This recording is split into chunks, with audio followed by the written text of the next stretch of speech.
Bonjour à tous, soyez les bienvenus sur 42 TV. Aujourd'hui, nous allons parler du 30e salon des vins de producteurs et de la gastronomie organisé au mois de février, ça sera fin février, organisé par les Kiwanis avec à mes côtés aujourd'hui Jacques Chay. Bonjour, vous êtes l'ancien président des Kiwanis.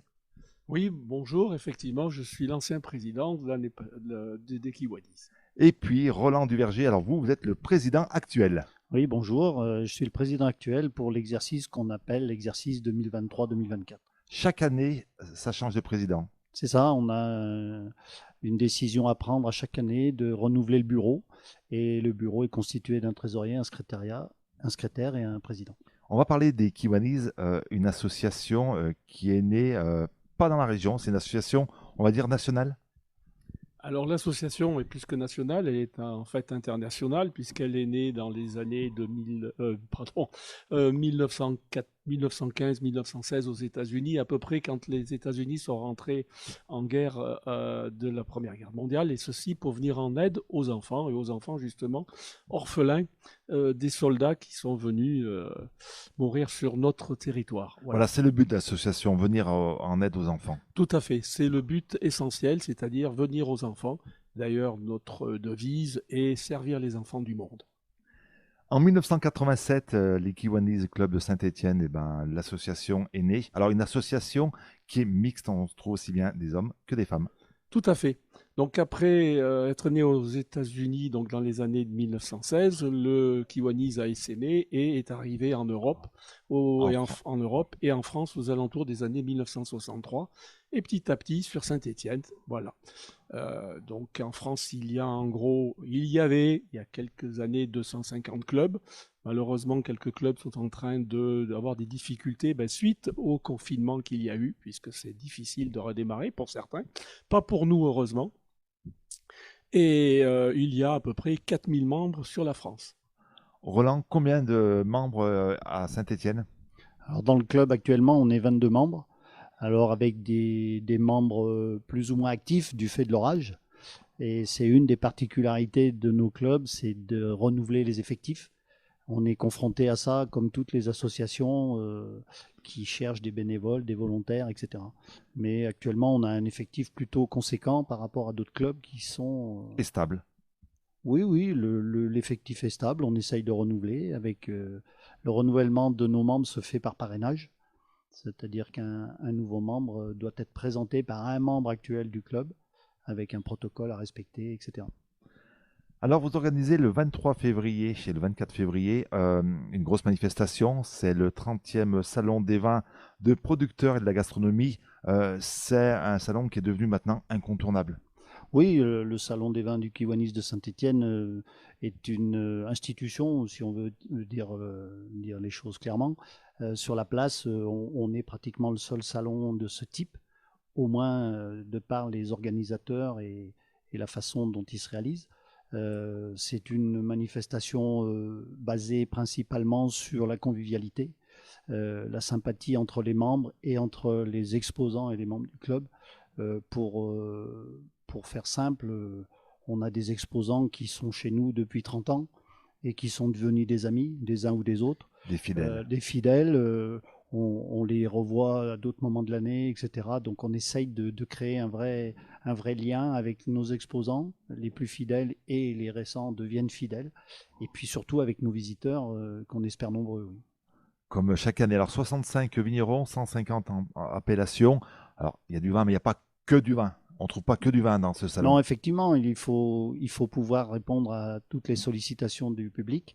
Le vin, on va dire, c'est le sujet principal du salon, mais on sait qu'autour du vin, il est toujours agréable d'avoir un bon fromage, un bon pain, des petites gourmandises supplémentaires. Et parmi les exposants, on va dire, dits gastronomie, on a des chocolatiers, on a des charcutiers traiteurs, on a un boulanger cette année, on a des fabricants, des producteurs de spiritueux.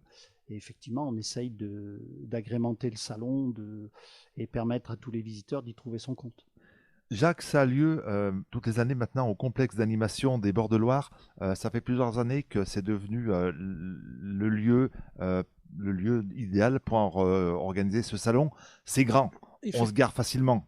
Effectivement, donc notre salon des vins de producteurs, parce qu'il faut bien préciser, ce sont des producteurs, et exclusivement des producteurs qui vont vous vendre le vin, et puis surtout vous le faire découvrir, et puis vous de la région. De la région et d'ailleurs, puisqu'on est à peu près toutes les appellations sont représentées, et le salon donc est réalisé au câble, au CABL donc d'Andrézieux depuis 2014.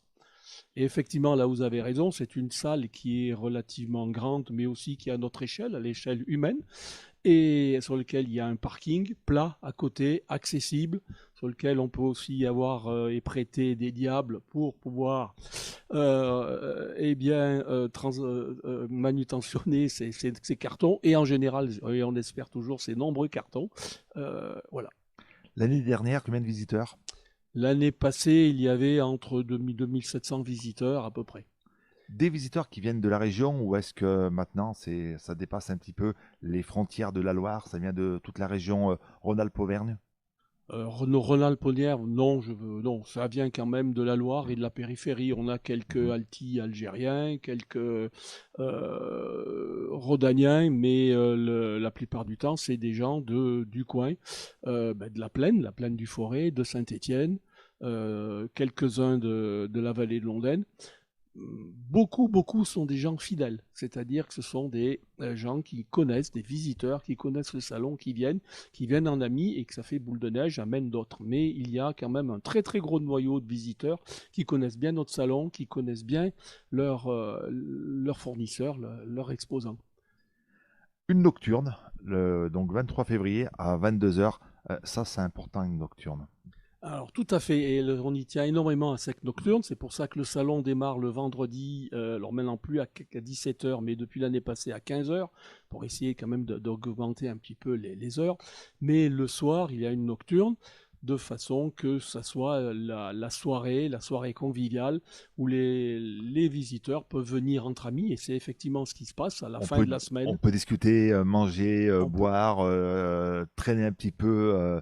c'est ça. Tout à fait. Et donc pour agrémenter ceci, nous, ce que l'on fait, les visiteurs pourront déguster, comme chaque année, des huîtres et une restauration. Alors cette année, par contre, on change complètement de restauration. Il y aura un vrai repas qui sera proposé avec différents menus. Ce repas est préparé et géré par un restaurant. Voilà. Quel restaurant? Le restaurant Le 8 de Firminy. Nous, chacun a ses limites, on sait organiser des choses, on sait faire, mais il ne faut pas avoir peur d'essayer de se faire aider ou d'externaliser des parties, et en particulier la restauration, qui est vraiment quelque chose de très spécifique. Il vaut mieux l'externaliser et faire en sorte que ce soit un vrai restaurateur qui s'occupe de ça, de façon de contenter tous nos visiteurs. Roland, c'est 1 an de préparation, ce salon? Oui, c'est la principale action qu'on mène au long de l'année pour être sûr de réaliser au maximum les objectifs. 1 an de préparation, au jour le jour peut-être pas, mais effectivement depuis septembre, on est à fond dessus. Et puis, une fois le salon passé, on a quelques actions à préparer pour le prochain. On essaye de garder contact avec nos vignerons, on essaye de faire de manière et de façon que les uns et les autres connaissent rapidement la date du prochain salon. Et puis au sein des équipes du club, on a des commissions, et certaines commissions, d'année en année, démarrent de plus en plus tôt, parce que chaque année, on découvre des impératifs de calendrier qui nous obligent à avancer nos actions. Donc effectivement, avant les congés d'été, on a déjà travaillé sur le salon de l'année suivante. Les fonds qui sont récoltés lors de ce salon, alors ça sert à plusieurs choses. Alors une des choses, et on était venu vous voir l'année dernière, c'est vous offrez des baptêmes à des enfants qui sont en difficulté. Alors toute difficulté, vous pendant quelques heures, vous faites rêver ces enfants. C'est important pour vous. Voilà, tout à fait. Les objectifs de collecter des fonds, c'est pour servir des associations qui viennent nous proposer des projets, qui viennent nous solliciter pour des... Associations locales. Oui, c'est des associations ligériennes, stéphanoises, des environs proches de Saint-Étienne.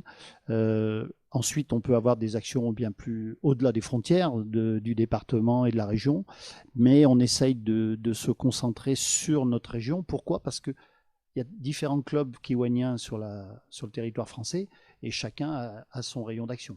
D'accord. Les actions que l'on mène, comme vous le disiez, c'est principalement les baptêmes de l'air en juin qui sont vraiment le moyen de sortir les enfants malades de leur environnement. Le 1er juin pour cette année. Ça sera le 1er juin 2024 cette année. Ouais. Ouais.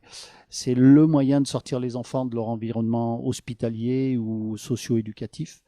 Les enfants malades ou en difficulté, comme on dit souvent, défavorisés par la vie.